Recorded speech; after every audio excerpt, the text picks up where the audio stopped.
गोविंद लहु सके कहाते, तुम उपकार सुनी वही कीरा, राम मिलाय राजपद कीरा। बोलो मित्र भीषण मारा, लंकेश्वर भय सब जग जाना। जो सहस्त्र योजन पर भारो, लील्यो ताहि नरुर फल रारो।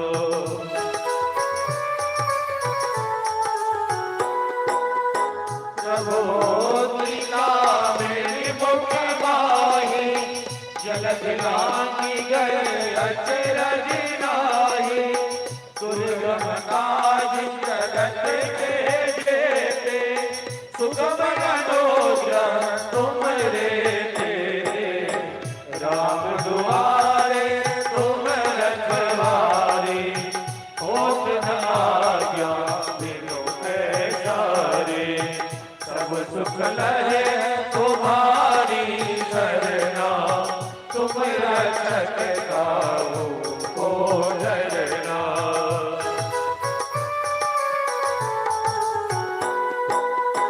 आपद तेज समारो आपे, तीनों लोक हांकते कांपे। भूत पिशाच निकट नहीं आवे, महावीर जब नाम सुनावे। नासे रोग हरे सब पीरा, जपत निरंतर हनुमत वीरा। संकट से हनुमान छुड़ावे, मन क्रम वचन ध्यान डोलावे।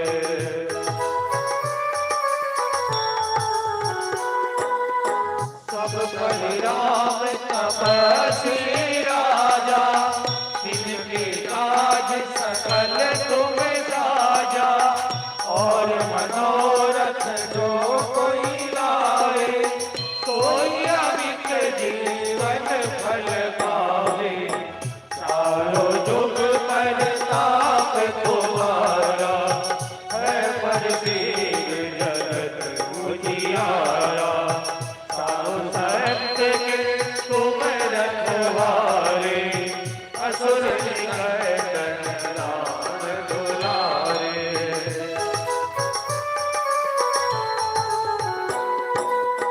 अष्टसिद्धि नवनिधि के दाता, असवर दीन जानकी माता। राम रसायन तुम्हारे पासा, सदा रहो रघुपति के दासा। तुम्हारे भजन राम को भावे, जन्म जन्म के सुख बिसरावे। अंतकाल रघुवर पुर जाई, जहाँ जन्म हरिवंश कहाई।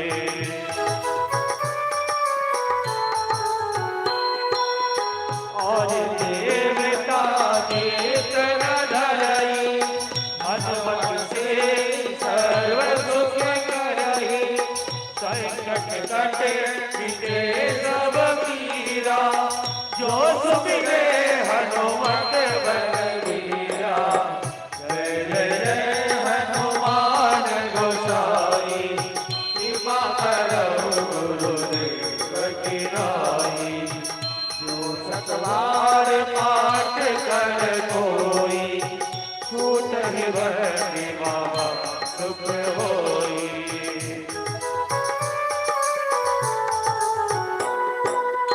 जो यम पढ़े हनुमान चालीसा, होय सीति सामी गौरीसा। तुलसीदास सदा हरि तेरा, कीजे नाथ जय महाडेरा। कीजियो नाथ हृदय मम डेरा। पवन तनय संकट हरना, मंगल मूर्तियों राम लखन सीता सहित हृदय बसो बोलो बजरंग बली जय। चलिए आज शनिवार का दिन सुंदर मुहूर्त है और हनुमान चालीसा में पूरे हनुमान जी की जीवनी है और गोस्वामी जी ने इसकी फलश्रुति बताई। संकट कटे मिटे सब। जीवन में जब भी संकट आए, संकट का अनुभव हो तो हनुमान जी का ध्यान कीजिए। हनुमान जी का नाम है संकट मोचन। जो शतबार पाठ कर कोई, यदि 100 आवृत्ति कोई इसका पाठ करता है उसकी मनोकामना निश्चित ही बजरंगबली पूरी करते हैं। इसी आस्था के साथ हम लोग चले राम कथा में। मिथिला वासियों ने दुल्हा दुल्हन के रूप में राम जानकी का बड़ा भव्य स्वागत किया। मिथिला की परंपरा के अनुसार सूर्य वंश का परिचय ब्रह्मा के पुत्र वशिष्ठ जी दुल्हा पक्ष से दे रहे हैं और निमि वंश का परिचय गौतम ऋषि के पुत्र सदानंद जी कन्या पक्ष से दे रहे हैं और राम जानकी का विवाह संपन्न हुआ।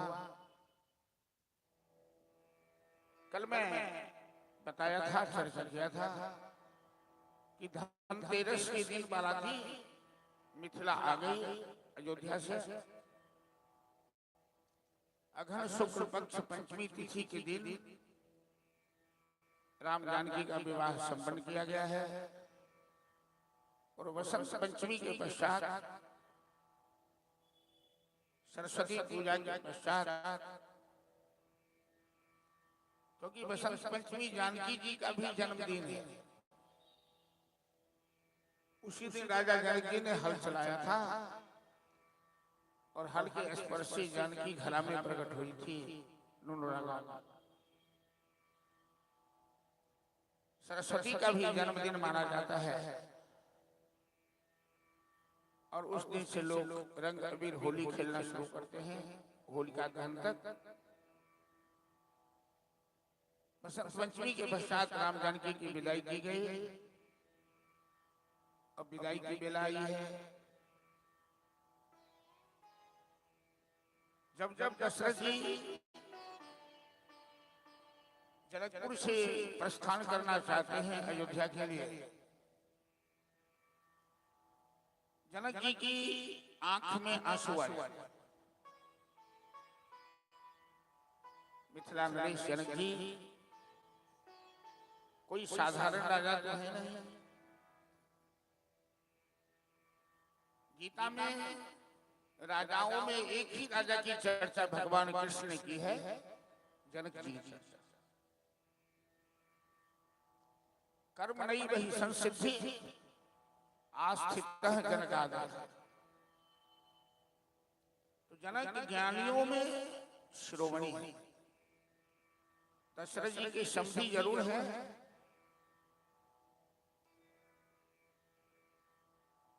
लेकिन दशरथ जी जनक जी का सम्मान करते हैं, गुरुवत सम्मान।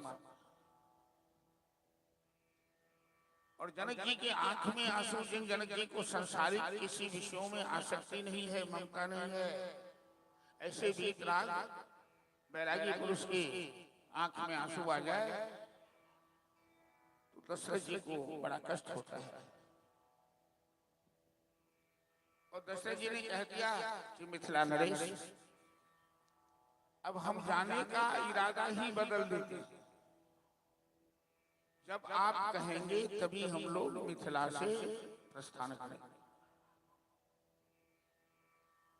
बसंत पंचमी के पश्चात, क्योंकि बेटी तो पराया धन होती है, आज कल उसे ससुराल जाना ही होता है। यही संसार की रीति रिवाज है। जानकी की विदाई का समय आया। जानकी डोला पर बैठी हैं और डोला उठाने के लिए 32 कहार लगे हुए। लेकिन जानकी ने अपना भार इतना बढ़ा दिया है कि 32 कहार मिलकर भी डोला नहीं उठा पाया। राम जी ने जानकी से पूछा, आपने इतना भार क्यों बढ़ा दिया है?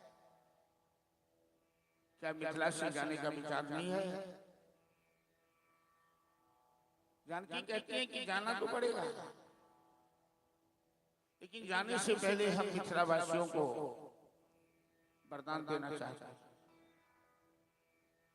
क्या? मिथिला की सीमा में जो भी जन्म ले उसे नरकवास नहीं होना चाहिए। मिथिला की चौहद्दी जानते हैं आप लोग? नेपाल मिथिला में पड़ता है। मिथिला के उत्तर में हिमालय है और नेपाल का असली नाम है निमीपाल। जो जनक के पूर्वज, जो जनक जी के वंश के संस्थापक थे राजा निमि, उनके द्वारा जो पालित क्षेत्र है उसे निमीपाल कहा जाता था। बाद में शब्द अपभ्रंश हुआ तो नेपाल बन गया।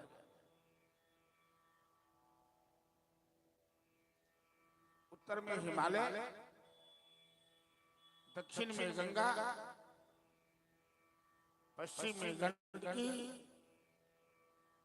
और पूरब में कोसी।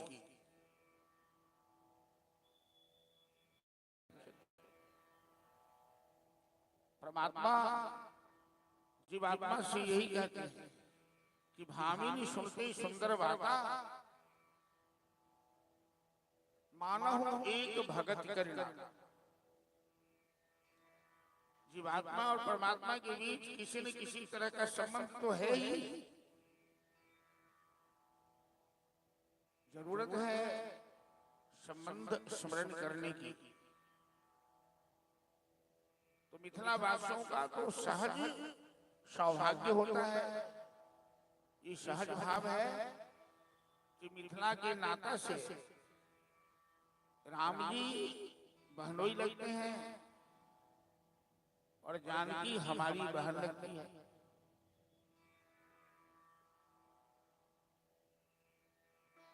ये सौभाग्य मिथिला वासियों को ही प्राप्त कि आज शक्ति जगदम्बा को बहन कह सकते। अनंत कोटि ब्रह्मांडाधिनायक परम पिता परमेश्वर को अपना बहनोई मान सकते। आई देखबे एखनो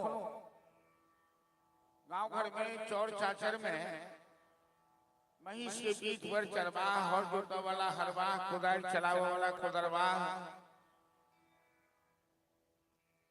किसान पान पर बैठ कर, खेत के आज पर बैठ कर तमाकू चुना रहा, चरवाह महिष के पीठों पर बैठले और बड़ा प्रेम से, बड़ा भाव से कि जनक किशोरी मोरी लगथिन बहनिया है, मिथिला के नाथे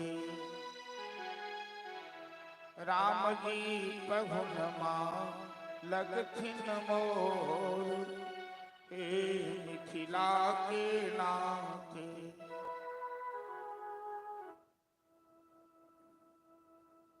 और मिथिलावासी की गाई करें कि मिथिला के नातवा से बढ़ी गेलई शान रे। हम सब मिथिलावासी की तो हमार शान बढ़ी गई। यो दुल्हा सरकार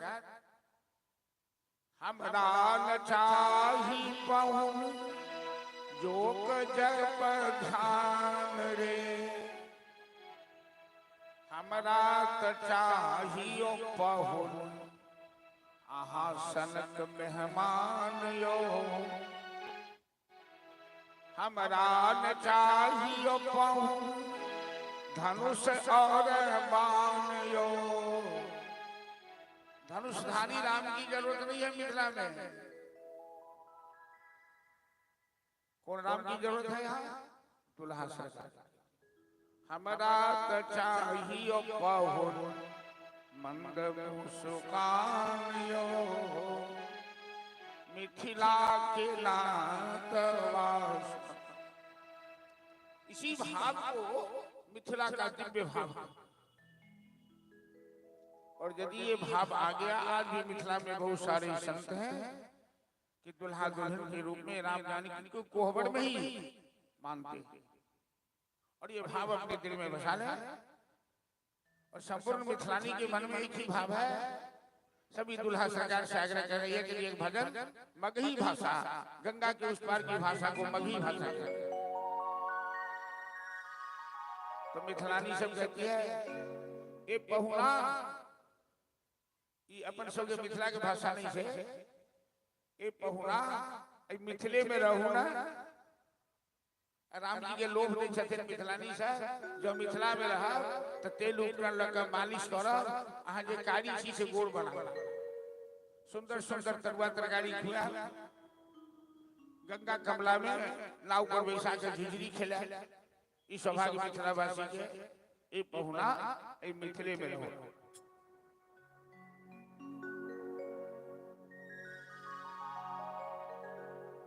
हेलो राधे श्री राधे। हेलो बोले दुल्हा सरकार की जय जय।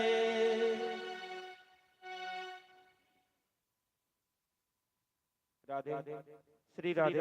Hello Radhe Shri Radhe. Hello hello ए पहुना मिथिले में रहना। ए पहुना मिथिले में रहना। ए पहुना मिथिले में रहना। ए पहुना मिथिले में रहना। ए पहुना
रोज सवेरे उबटन मल के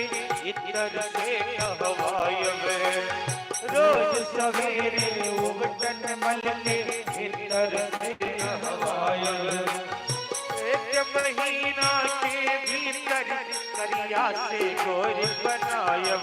ओ एक महीना के भीतर करिया से गोरी बनायब। रोज कहत ना बानी कन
हरि बोल।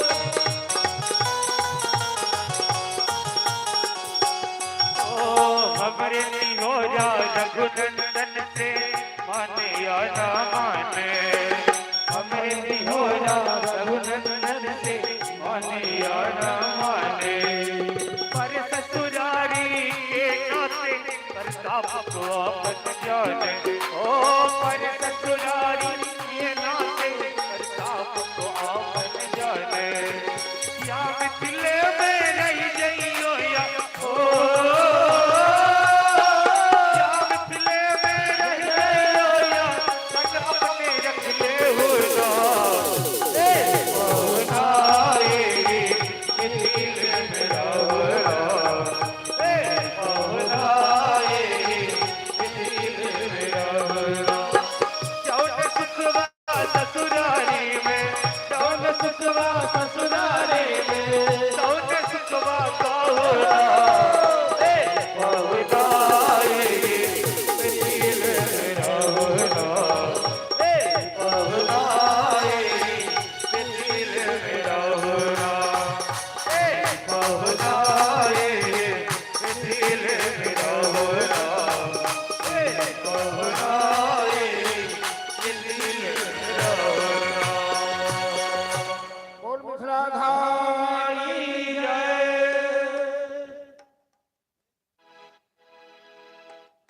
संपूर्ण मिथिला वासियों की एक ही भावना है कि स्वामी श्री किशोरी जी के साथ दुल्हा सरकार घर जमाई बन के सदैव मिथिला में ही रहे।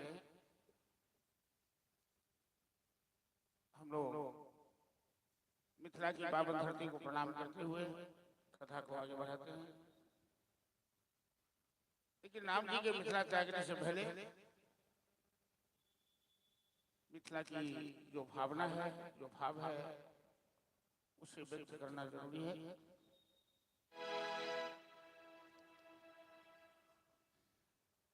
अपना किशोरी जी के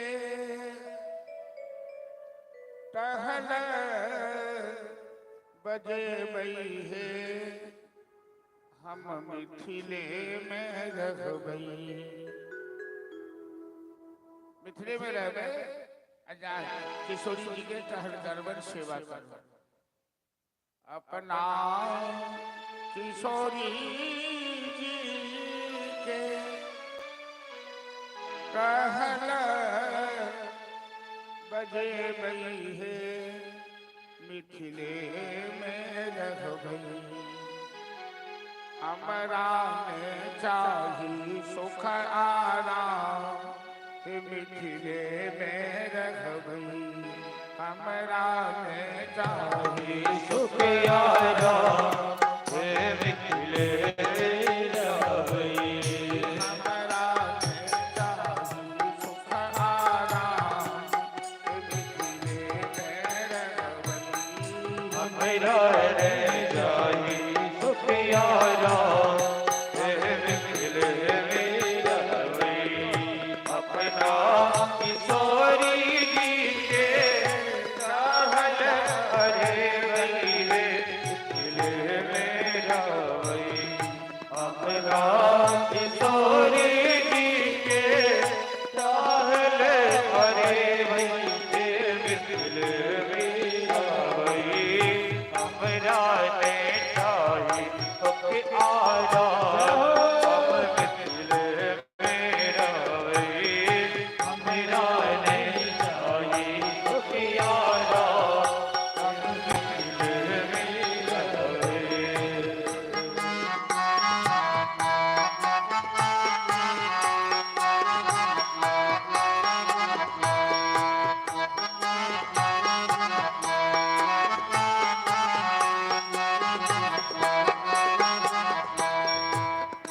हमरा जीवन में सुख आराम मिल जाए, कतबो कष्ट है। जानकी जी के टहल टिकोड़ा करबन, और जब भात रोटी नहीं हो भेटत था, साग पात खोती खोती दिवस में गई है।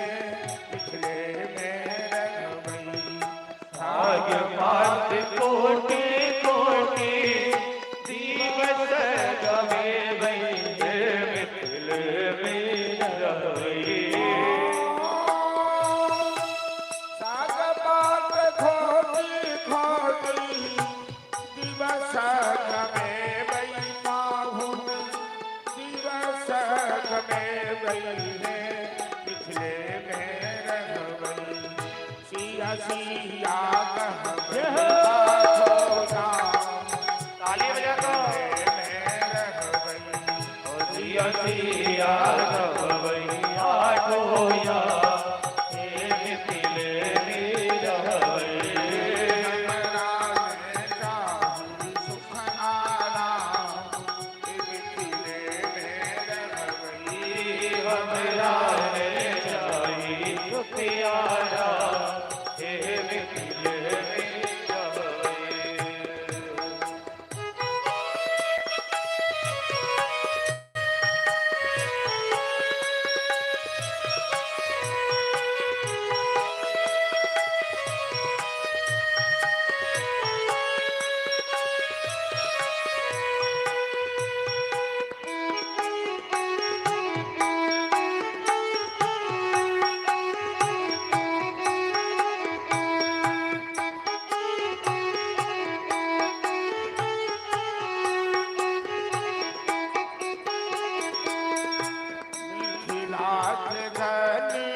यही मिथिला का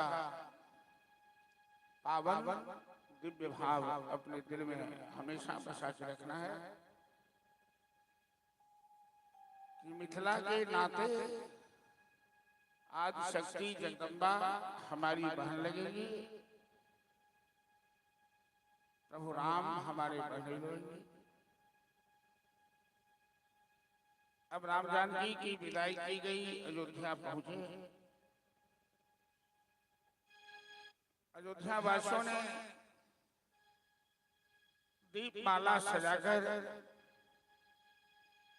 तोरण पताके लगाकर लक्ष्मी नारायण के रूप में राम जानकी का दर्शन पाया, राम जानकी का स्वागत किया और दुनिया की सारी खुशहाली अयोध्या में ही समा गई। अयोध्या वासियों के जीवन में इतना आनंद का अनुभव कभी नहीं हुआ था। कैसे दिन बीत जाते, कैसे रात बीत जाती, क्योंकि स्वयं लक्ष्मी और नारायण के रूप में राम जानकी वहां विराजमान है। महाराज दशरथ ने सबसे पहले एक काम किया, अपनी तीनों रानियों को बैठाकर शिक्षा दी। कौशल्या, कैकेयी, सुमित्रा, इन तीनों को बैठाकर शिक्षा दी कि जानकी हमारी पुत्र वधू है,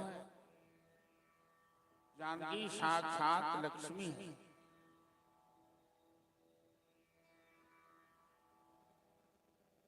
राम जैसे पुत्र हमें हुआ,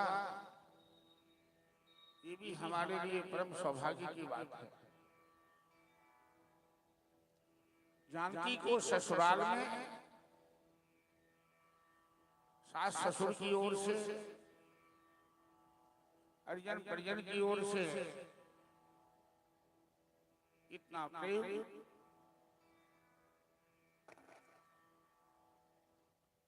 इतना स्नेह मिलना चाहिए कि वो अपने माता पिता को भूल जाए, अपने मैके को भूल जाए।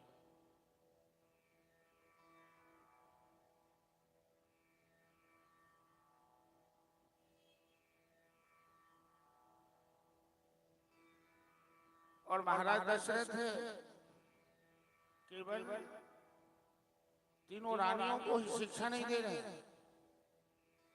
इस बहाने दुनियावासी को, दुनिया वाले को शिक्षा दे रहे हैं कि जब अपने अपने घर पुत्र वधू को लाइए, पुत्र को विवाह करके लाइए, तो पुत्र वधू का स्वागत लक्ष्मी के समान कीजिए। वो लक्ष्मी बनकर आती हैं और लेन देन के कारण, दहेज के कारण कभी पुत्र वधू का अपमान नहीं होना चाहिए। ससुराल में यदि ससुराल में पुत्र वधू को कष्ट दिया जाता है, सताया जाता है, अपमान किया जाता है, तो असली लक्ष्मी जय श्री कृष्ण कह के वहां से चल जाती है। जब हम अपने घर में पुत्र वधू को लाते हैं, उनके साथ हम लोगों का कैसा व्यवहार होना चाहिए? कैसा? जैसा कि हम अपनी बेटी को ससुराल विदा करते समय आशीर्वाद देते हैं। हर माँ बाप जब बेटी को ससुराल मिलता है तो आशीर्वाद देता है कि बेटी, तुम्हें ससुराल में सास ससुर का प्यार मिले, तुम्हें भरा हुआ भंडार मिले, तुम्हारे पांव में कभी कांटे नहीं चुभे।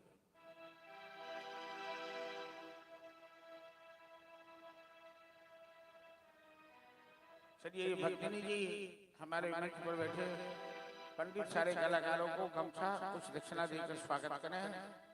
इनके नाम पर ताली बजाएं। बाबुल की दुआ लिया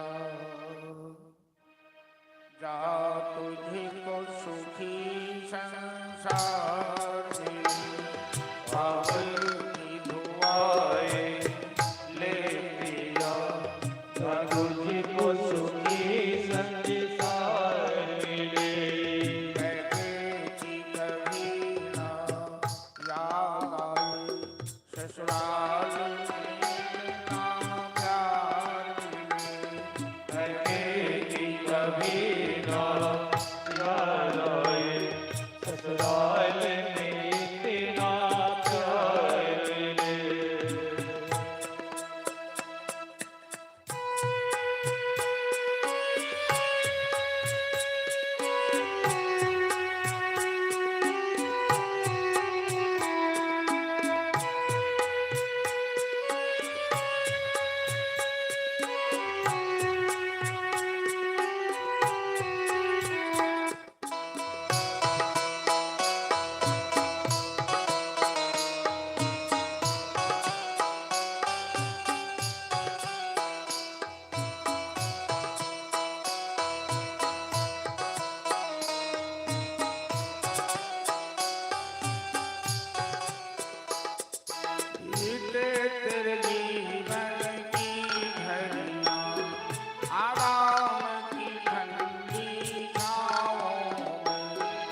घाटा न कभी चुभने पाऊं, मेरी लाडली के माओ, इस घर में कदम पड़ेंगे, उस घर में भरा भंडार मिले।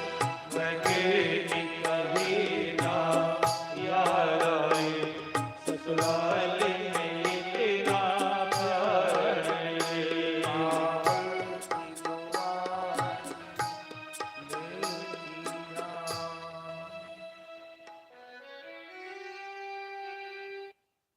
अपनी बेटी को ससुराल भेजते हैं तो आंसू बहाकर ये दुआ देते हैं, और दूसरे की बेटी आपके घर आती है पुत्र वधू बनकर, तो आप उसे सताते हैं, अपमानित करते हैं।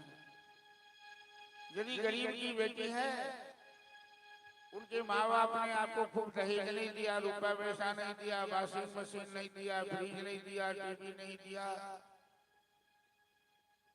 मोटर गाड़ी कार बंगला नहीं दिया, तो बहू को उसका दंड मिलना चाहिए। बहू तो लक्ष्मी रूप में आती है ना,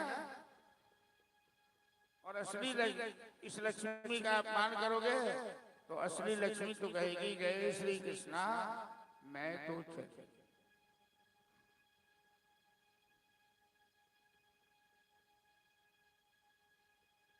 12 साल राम अयोध्या में रहे। अयोध्या वासियों के जीवन में दिन रात कैसे बीतने लगे। जब ते राम ब्याही घर आए,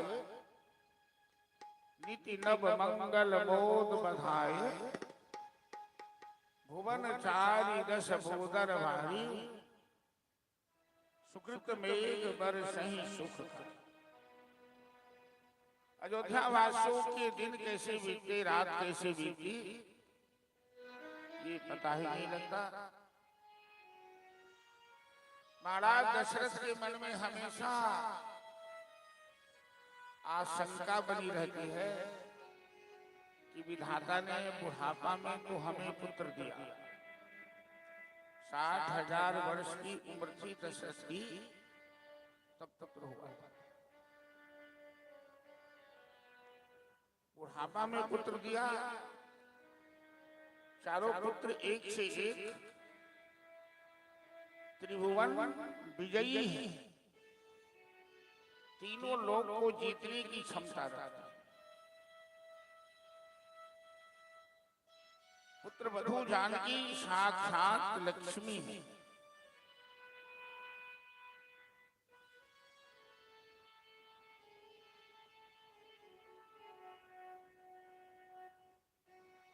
अयोध्या इस तरह की राजधानी है जिसे देखकर स्वर्ग के देवता भी लालायित रहते। तो इतने सुख एक साथ में जीवन में मिले हैं, कहीं किसी की बुरी नजर न लग जाए। लोगों की दुआ भी काम करती है और लोगों का बददुआ भी काम करता है। कहीं किसी की बुरी नजर न लग जाए अयोध्या वासियों को, और जीवन में भगवान सुविधा दे तो ऐसा कभी मत सोचना कि ऐसा ही रहेगा। अभी भगवान ने हमें सब कुछ दे दिया, ये मेरी बपोती हो गई, सब दिन ऐसा रहेगा। भगवान को सुख और दुख देने में मिनटों नहीं लगता है, न लेने में समय लगता है न देने में समय लगता है। कितना खुशहाल परिवार हो, गांव हो, और एक बार भूकंप आ जाता है, बस 2 मिनट 3 मिनट 1 मिनट गांव का गांव सोना हो जाता है, सब धरती के नीचे समा। इसलिए जीवन में बहुत खुशहालियां मिले, तभी अहंकार मत करो, मस्ती मत करो, ये भूल में मत रहो। ये हमेशा रहेगा हमारे साथ। समय अपने आप में, वो बक्सा बंद हो गया उधर, समय अपने आप में ही बलवान होता है। समय के साथ समझौता करके रखो। भागवत की कथा यही शिक्षा देती है जीवन में कि दुख में रो नहीं और अधिक सुख में उछलो मत, मस्ती मत करो।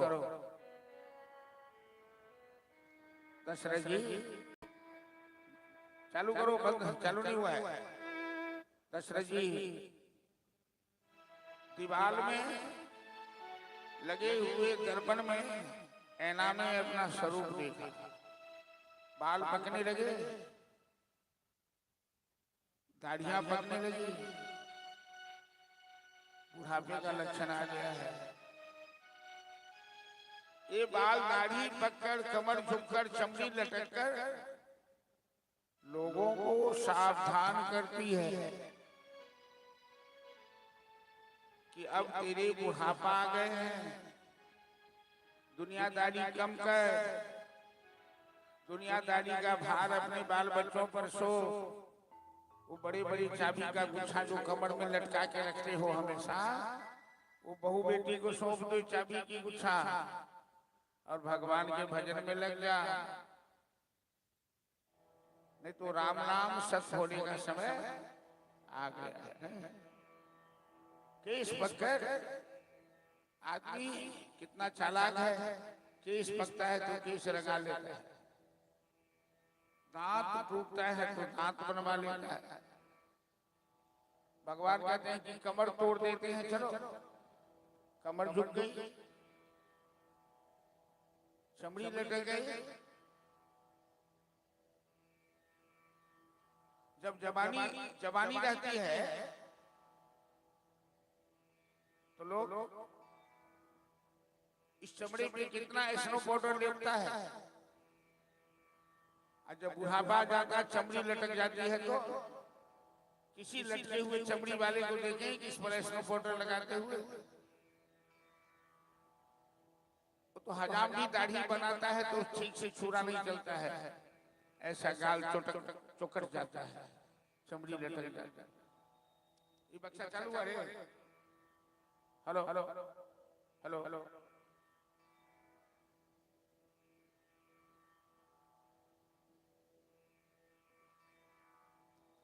जैसे कल था उस हिसाब से सेटिंग करो, बीच में बोलना नहीं। तो हो जाओ तैयार घरी, स्टेशन पर आती है, हो जाओ तैयार गाड़ी स्टेशन पर आते हैं, हो जाओ तैयार घरी, स्टेशन पर आती है, हो जाओ तैयार गाड़ी स्टेशन पर आते हैं। राम नाम का टिकट कटा लो, राम नाम का टिकट कटा लो, एक जाति एक आती है, हो जाओ तैयार गाड़ी स्टेशन पर आते हैं, हो जाओ तैयार गाड़ी आती है।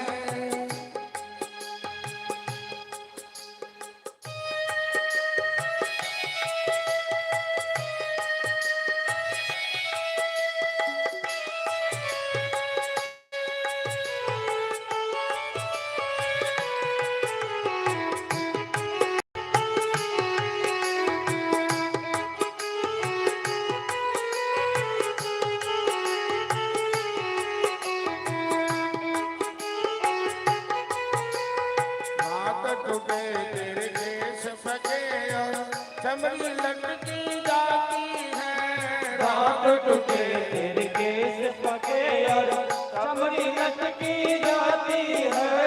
हाथ टूटे तेरे केस फके और चमड़ी लटकी जाती है, दांत टूटे तेरे केस पके और चमड़ी लटकी जाती है। कमर तुम्हारी झुक कर देखो, कमर कमर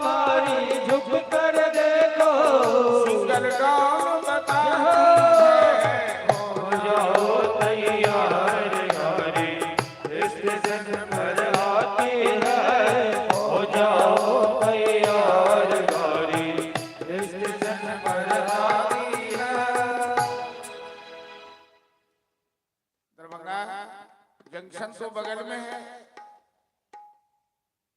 गाड़ी आती आती है, हम लोग देख रहे हैं, कोई जा रही है तो कोई आ रहा है। इसी तरह ये संसार मुसाफिर खाना है, ये स्टेशन है, प्लेटफॉर्म पे सब आदमी बैठे हैं, कोई जाता है तो कोई आता है सत्य नियम यही धारा का, एक जा रहे हैं तो एक आ रहे हैं। इसलिए समय रहते जाग मुसाफिर भोर भयो, रैन कहाँ जो सोवत। समय आने पर बाल बच्चों के ऊपर घर का भार सौंपिए और परमात्मा के भजन में लग जाइए। धीरे धीरे दुनिया की आसक्ति का त्याग कर परमात्मा में आसक्त होने का प्रयास कीजिए, भगवान से प्रेम करने का प्रयास करिए, भगवान में लगाव बढ़ा। बुढ़ापा यही कहता है, दर्पण यही कहता है। दर्पण सभी आदमी देखते हैं, अपना मुंह देखते हैं, चंदन लगाते हैं, श्रृंगार करते हैं, स्नो पाउडर लगाते हैं, लेकिन दर्पण कुछ और कहता है। दर्पण हम लोगों को संदेश देता है कि सावधान हो जा, प्रभु के भजन में लग जा, दुनियादारी कम कर, बुढ़ापा आ गया है, अंत में आंख मूंद कर सब कुछ छोड़ के चलना पड़ेगा। ये दुनिया की यात्रा है कि बेडाव टिकट भी यात्रा कर लेते हो। देखिए सिमरिया स्नान के समय अबै छै, आ सिमरिया ले स्पेशल एक गाड़ी छै धुरियान में।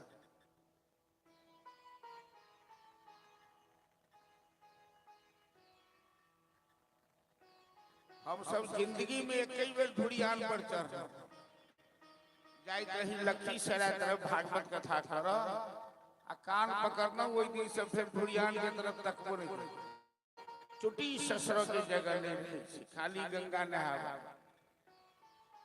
में भूत प्रेत खेला वाला के कमी नहीं, बेसी महिला के भूते अबैत रही छै। रहला रहला उलट गेल, रहला रहला देह ऐठ लागा, कहीं से जाई छी गंगा में सिद्धि।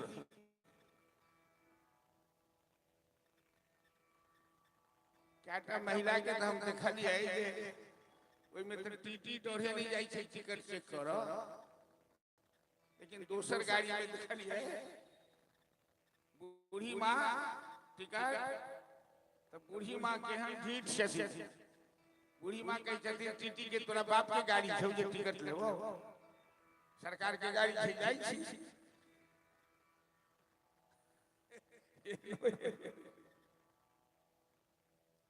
तो दुनिया के टीटी के तो कही देबे जे तोरा बाप के गाड़ी छौ, लेकिन भगवानक टीटी तो बड़ा शक्तिशाली है, लेकिन भगवान के ओइठम जामे टिकट में पाई नहीं लगे छै। राम नाम का टिकट कटा, राम नाम जे जब वह टिकट छूट, आज से नहीं जब तो कहबे जे तोरा बाप के गाड़ी छौ तो दे बोगरा उठ। तो राम नाम के जाप क के अपन पास बना लियो, टिकट बना लियो। अब आज भाव भाव करी छै ना, कनिको सेटिंग पर ध्यान नहीं दै छै। सब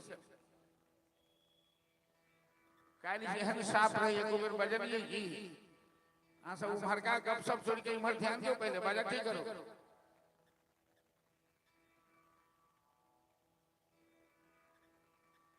हाँ हाँ हाँ हाँ आवाज करे, बाजा नहीं साफ रहे छै तो बाजा में मन नहीं लगे छै, हमरा सबके पता लगे छै ना। तो दशरथ जी दर्पण में अपना स्वरूप देखे, बाल पक गए, कमर झुक गई, सर के मुकुट टेढ़े हो गए। तुरंत मंत्रिमंडल में बैठक किए, प्रस्ताव पारित हो गया कि राम का राज्याभिषेक किया जाएगा।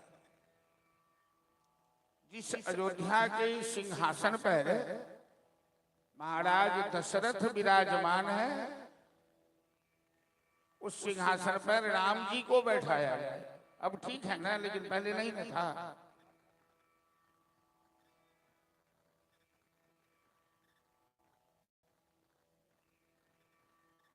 देवता को मंजूर नहीं है कि राम राजा बने अयोध्या का।